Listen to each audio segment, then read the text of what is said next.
Bravo, c'est pas si tôt. Maintenant, faut le pouvoir, hein. On va faire un appel. Annie, je l'ai vu, Thierry, je l'ai vu, Béatrice. Ouais, même avec le mec, on sait pas. Béatrice, hein. Oui. C'est pas offert, non, pas du tout. Tu vas à l'hôtel de la Monnaie. La Monnaie, ouais, pareil. Et ça coûte 186 €. Avec On peut se l'acheter même si on n'a pas la Légion d'honneur. Oui, vous pouvez l'acheter, mais si vous la portez et que vous n'êtes pas promu, m'a-t-on expliqué, ça peut coûter très cher. On était coincés à cause d'un camion. C'est un mariage.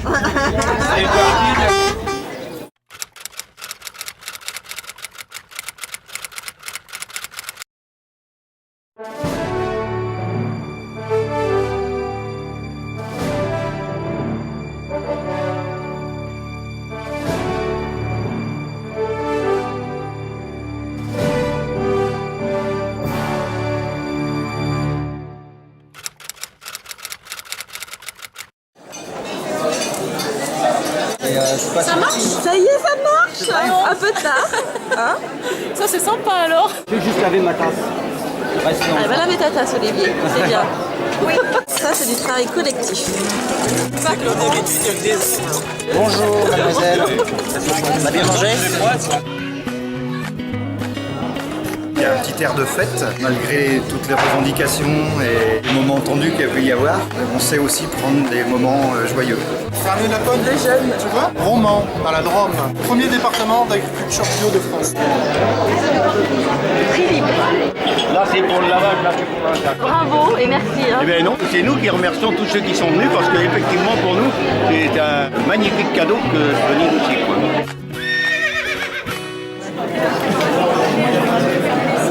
Pomme sans OGM. Du jardin. Ah oui, jardin bio.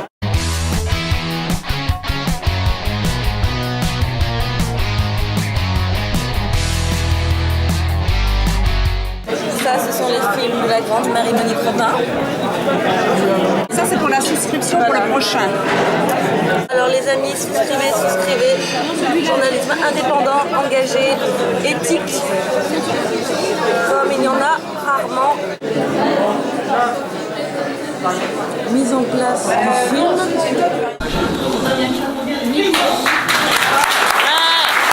Les moissons du futur, je n'ai pas pu le montrer encore aux dirigeants de la FNSEA. C'est la première fois que ça m'arrive où j'étais invitée par exemple récemment à Haguenau et la FNSEA est intervenue auprès du maire, député maire pas très courageux. Ils ont interdit la projection. C'est intéressant de voir que précisément ce film-là, il ne supporte pas qu'on le voit. Alors on peut se demander pourquoi. Hein. J'ai ma petite idée là-dessus, mais je pense que vous aussi. Il y a une visite tout à l'heure du lieu. Ouais, on va la faire. Ouais.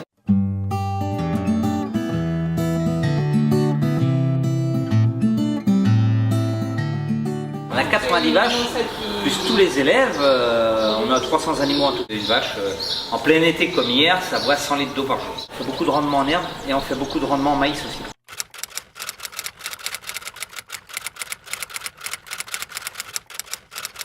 On n'a pas une politique non plus pour favoriser tout ce qui est protéines végétales. Si on n'est pas aidé, ça ne tient pas la route. L'idéal, c'est de faire du séchage en grange, de récolter de l'herbe très jeune, alimenter les animaux toute l'année en herbe uniquement. On n'a pas de visibilité là. Si l'aéroport vient, on ne peut pas le faire.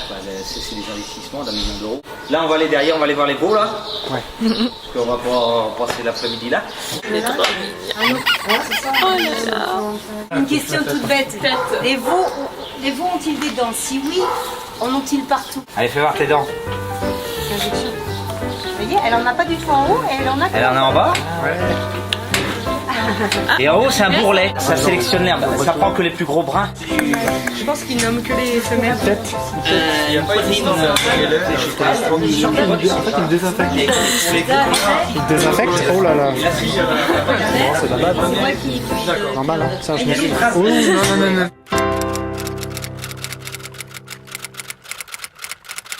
Ça va pas être terrible pour les animaux, quoi. Et ça on se pose des questions. Et puis ça se dépose, donc c'est un nuage, quoi. Donc ça reste.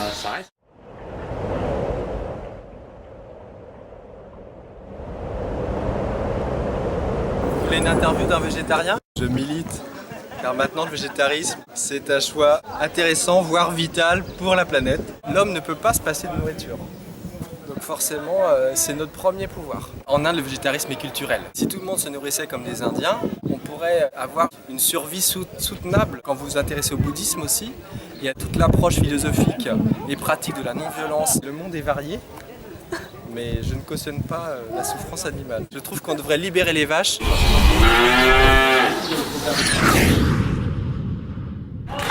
Ils vont monter sur leur vélo d'ici quelques minutes pour partir à Genève, pour aller se planter dans une semaine devant les portes de l'OMS, pour dénoncer le fait que l'OMS, Organisation mondiale de la santé, cache toutes les conséquences sanitaires de la contamination radioactive. Depuis le 26 avril 2007, il y a toujours quelqu'un devant la porte de l'OMS à 8h le matin jusqu'à 18h le soir, 5 jours par semaine. Actuellement, on est 400 personnes à se relayer là-bas. Ils ont appris avec Tchernobyl comment faire avaler un accident nucléaire aux populations. À Fukushima aujourd'hui, le gouvernement a choisi de faire vivre les gens dans un environnement qui est à 50 millisieverts. La dose à ne pas dépasser pour le public, c'est 1 millisievert. On attend pour le moment un soutien politique qui n'est jamais venu d'aucun parti. Un relais médiatique. On ne fait pas de bruit, c'est silencieux. Mais on sait qu'en Argentine, les Folles de Mai ont tourné pendant 10 ans sur la place et qu'un jour, on a parlé d'elles.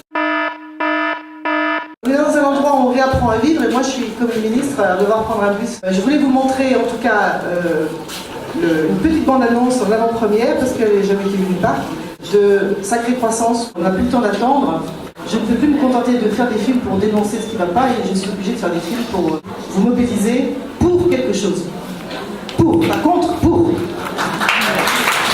Ça sera de montrer quelles sont les alternatives au modèle de la croissance. On aura beaucoup de travail pour convaincre les élus, les politiques, les syndicats. Il faut trouver d'autres indicateurs de richesse. C'est pour ça que j'ai au Bhoutan, parce que le Bhoutan c'est le pays le plus radical, ils ont inventé le bonheur national brut. La bonne nouvelle c'est que si on réagit assez vite, on vivra mieux. Donc ce sera pour octobre 2014. Vous pouvez préacheter mon DVD de manière à ce que je puisse le faire sans avoir à emprunter auprès des banques. Est-ce que vous avez des questions avant que nous repartions dans notre bus? Le bus magique comme l'ont baptisé certains. Quand on regarde le monde paysan à travers le monde, moi ça me relie aussi à des grandes sagesses, à des grandes traditions pour qui la mère terre était précisément ce qu'il y avait de sacré. Est-ce que tu l'as rencontré dans tes voyages? Est-ce que son rapport à la terre il était pas juste utilitaire mais aussi une dimension plus spirituelle? J'ose le mot. Tous les paysans que j'ai rencontrés, à part l'américain qui est vraiment très déprimé, d'ailleurs vous allez remarquer que le prince était le seul déprimé du film, je tombe sur quelqu'un qui n'en peut plus et qui n'en peut plus parce que après 15 ans d'OGM, il a utilisé du Roundup au moins 2 fois par an. Les sols sont complètement détériorés. Il n'en peut plus des semences transgéniques qui coûtent 4 fois plus cher que les semences non transgéniques. Sauf qu'il n'y a plus de semences non transgéniques disponibles sur le marché parce que Monsanto rachète des compagnies semencières. Enfin bref. Tous les autres, le Mexicain, le Kenyan, ils ont un rapport avec la terre absolument, moi je dis tout à fait spirituel justement. La première chose qu'ils font, c'est qu'ils vous prennent tous une mode de terre et puis ils vous la font sentir. Ça m'a beaucoup ému, tous ces paysans heureux, contents de ce qu'ils font, enfin c'est extraordinaire. Une des peurs enfouies en moi qui date du XXe siècle, c'est celle de l'emploi. Je viens de passer 6 mois à parler avec tous les experts du monde, indépendants, on va tous dans le mur, et rapidement. Donc je répète, soit on anticipe, et si on n'anticipe pas, de toute façon on ira. Il y aura la destruction d'emplois dans un premier temps parce que le modèle il doit s'écrouler. Mais à terme on peut créer beaucoup d'emplois, mais ce sera des emplois différents. Si on sortait du modèle de la croissance telle qu'on est, et qu'on allait par exemple pratiquer massivement l'agroécologie, parce que c'est l'un des domaines dans lesquels on pourrait agir, les projections qui ont été faites au Sénat lors du colloque, c'est qu'on pourrait créer 600 000 emplois très rapidement. Un être humain sur 2 habite dans les villes, ce qui est complètement ingérable. Donc il faut véritablement revaloriser le métier de paysan. Plus de liens, plus de qualité. C'est une vraie révolution. Ça fait peur au début parce qu'on ne sait pas vers quoi on va. C'est normal. Et qu'on ne nous aide pas beaucoup à essayer d'imaginer le futur, n'est-ce pas? Donc c'est à nous de l'imaginer.